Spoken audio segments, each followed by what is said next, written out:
Hello friends, once again I Ratneswara welcome you all in your favorite channel Ratnesh English Solution। आज मैं 2 minute आपसे बात करना चाहूंगा कि हम अभी तक जितने भी लेक्चर्स देख चुके हैं, सुन चुके हैं, उसमें कितना हमको समझ में आया है और क्या नहीं आया है। अगर हमारा रुझान उन लेक्चर्स के प्रति कम हो रहा है तो उसकी वजह क्या है, और अगर हम आगे पढ़ने में या और लेक्चर्स देखने में हिचकिचा रहे हैं तो उसकी कारण क्या है। चलिए मैं बता देता हूं। आज हमारे साथ एक समस्या होती है इसका ह्यूमन साइकोलॉजी कि जब हम किसी काम को शुरू करते हैं तो उसमें कई बार लगता है कि ये बहुत आसान है, तो जहां तक हमको आसान लगता है हम उसको हल्के में लेके कहीं ना कहीं थोड़ा सा उससे दूरी बनाने लग जाते हैं, और एक समय आता है जब हमको लगता है कि नहीं अब हमको शुरू करना चाहिए, अब हम बेहतर कर सकते हैं, उस समय वो काम कठिन हो जाता है, ये मुश्किल लग जाता है। इस तरह से तो ना तो हम शुरुआत पर ध्यान दे पाते हैं, वो हमारी मजबूती नहीं होती है, और उसके बाद जब हम बीच के आगे काम जो वास्तव में जहां से कठिन स्टार्ट होते हैं, स्टैंडर्ड आता है, हमारे वो बस का नहीं होता है। इस तरह से कोई मिला के हम जहां के बाहर रह जाते हैं। तो अभी शुरुआती जो मैंने वीडियोस बनाए हैं, हो सकता है वो सारी चीजें आपको मालूम हो, आपको बन रही हो, लेकिन अगर आप उन्हें नहीं देखते हैं तो आगे जो चीजें आने वाली हैं, जो आएंगी, उनके प्रति आपका इंटरेस्ट, रुझान कैसे आएगा। मैंने पहले भी कहा है, आप कमेंट बॉक्स में जो भी आपकी समस्याएं लगती हैं, जो भी सुझाव लगते हैं, आप उस पर लिख सकते हैं, बता सकते हैं। मैं उन टॉपिक से भी बनाने का प्रयास करता हूं, लेकिन जैसा मैंने कहा था कि यह मैं लेक्चर्स मूलतः हिंदी माध्यम के विद्यार्थियों के लिए बना रहा हूं, और जो व्यक्ति इंग्लिश मीडियम वाले स्टूडेंट है उनको भी किसी प्रकार की चिंता की आवश्यकता नहीं है, वो भी अपने टॉपिक्स दे, मैं उन पे भी इंग्लिश में throughout in English, because right now I am not speaking English. The reason is that because the student to whom I am making the videos, they are not in condition to understand English at that level.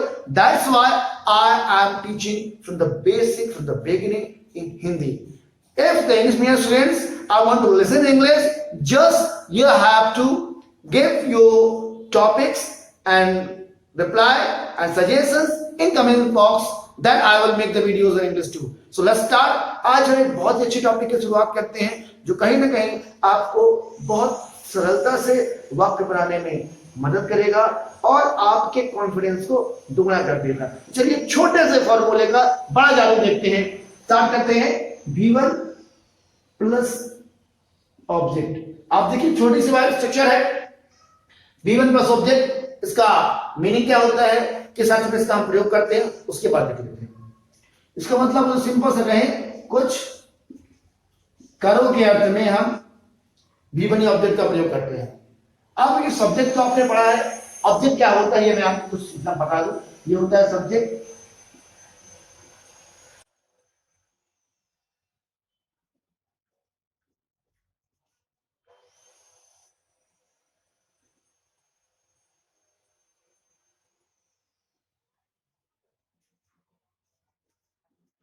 ये subject होते हैं, ये object होते हैं। Subject मतलब वह व्यक्ति जो काम करता है, इसके बारे में हम बात करते हैं, इसके द्वारा काम किया जाता है।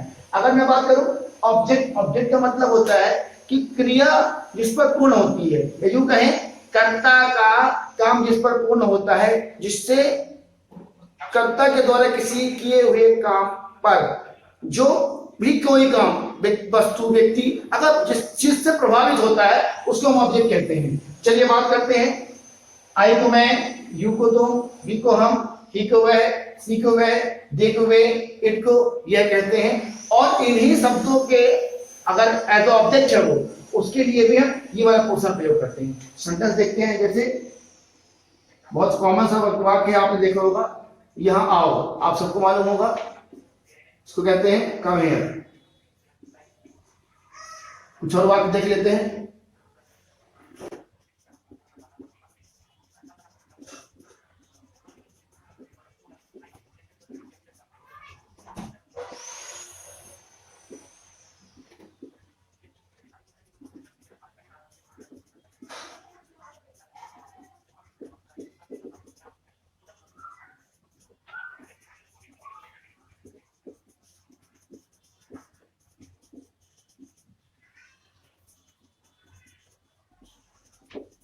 ये कुछ वाक्य हैं, जैसे मुझे बताओ, मुझे सब्जेक्ट है जिसके लिए हम आई का प्रयोग करते हैं, लेकिन यहाँ पर क्योंकि मुझे बताना है, बताने वाला कोई अदर पर्सन है, तो जो व्यक्ति बताने वाला है, जो काम करता है, जैसे मैंने कहा वो सब्जेक्ट कहलाता है। यहाँ पर कौन बताना, किसको बताना है, हम उसके बारे में यहाँ पर नहीं लिखे हैं, लेकिन अंडरस्टूड है कि हम सामने वाले किसी व्यक्ति से बोल रहे हैं जो हमारे सामने बैठा है, जिसको हम सुन रहे हैं कि मुझे बताओ। इट मीन्स हुआ है उसका काम, बताने का काम हम पर पूरा होता है, मेरे पर। तो मैं जो हूँ मुझे, वह आपका ऑब्जेक्ट कहलाता है। तो मुझे आई का ऑब्जेक्ट क्या होता है, मी होता है। वर्ब क्या है, बताना, बताना कहते हैं टेल। क्या बन जाएगा इसका, टेल मी। उसे समझाओ, समझाना, एक्सप्लेन हिम। मुझे अपनी किताब दिखाओ, शो मी योर बुक। अपने काम पर ध्यान दो, कंसंट्रेट ऑन योर वर्क। अपने भविष्य के बारे में सोचो, थिंक अबाउट योर फ्यूचर। उसे पढ़ाओ, टीच हिम। उसे रोको, स्टॉप हिम। यहां रुको, स्टे हियर। मुझे पैसे दो, गिव मी मनी। उसे डांटो, स्कोल्ड हिम। इस तरह से बहुत सारे वाक्य आप बना सकते हैं। चलिए इसका नेगेटिव जो बनता है कि कुछ मत करो, इसमें थोड़ा सा चेंज करना पड़ेगा। वो V1 के पहले यहां पर डोंट लग जाता है, जो कई बार बहुत ज्यादा ये वाक्य प्रयोग होता है।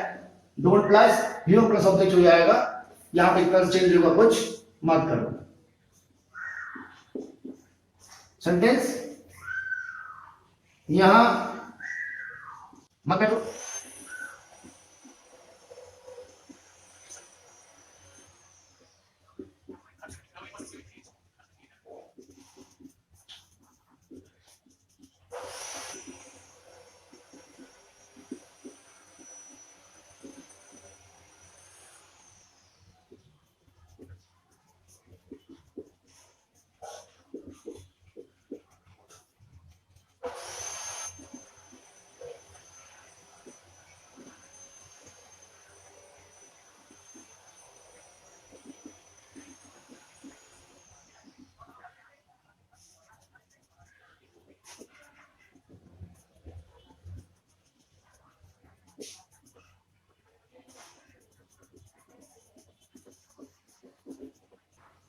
चलिए कुछ सेंटेंस जो लिखे हैं कि कैसे बनाते हैं देख लेते हैं। बहुत साधारण सा स्ट्रक्चर इसका है।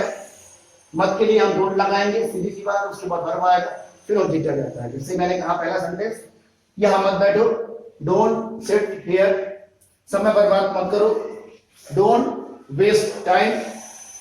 मुझसे बहस मत करो, डोंट आर्ग्यू विथ मी। उसे गाली मत दो, डोंट अब्यूज हिम। मुझे लालच देने की कोशिश मत करो, don't try to tempt me. उसे बेवकूफ बनाने की कोशिश मत करो, don't try to make him fool. अनावश्यक पैसा खर्च मत करो, डोंट स्पेंड मनी अननेसेसरली। उसे सलाह मत दो, डोंट एडवाइज हिम। बिना टिकट यात्रा मत करो, डोंट ट्रेवल विदाउट टिकट। उसे मत समझाओ, डोंट एक्सप्लेन हिम। मेरे सब्र का इम्तिहान मत लो, डोंट ट्राई माई पेशेंस। यहां मत बैठो, डोंट सिट हियर। वहां मत रुको, डोंट स्टे देयर। इस तरह से आप बहुत सारे वाक्य बना पाएंगे। बस आपको थोड़ा सा शांत होके पर्टिकुलर एक टॉपिक पर कंसंट्रेट करके उसको ध्यान से विचार करने की आवश्यकता है। अगर आप ऐसा करते हैं तो मुझे निश्चित तौर पर पूरा विश्वास है कि वो चीजें को सीखने और बनाने में बहुत मदद मिलेगी और बहुत सहजता से आप चीजों को सीख पाएंगे। तो आज के लिए मुझे लगता है इतना पर्याप्त है।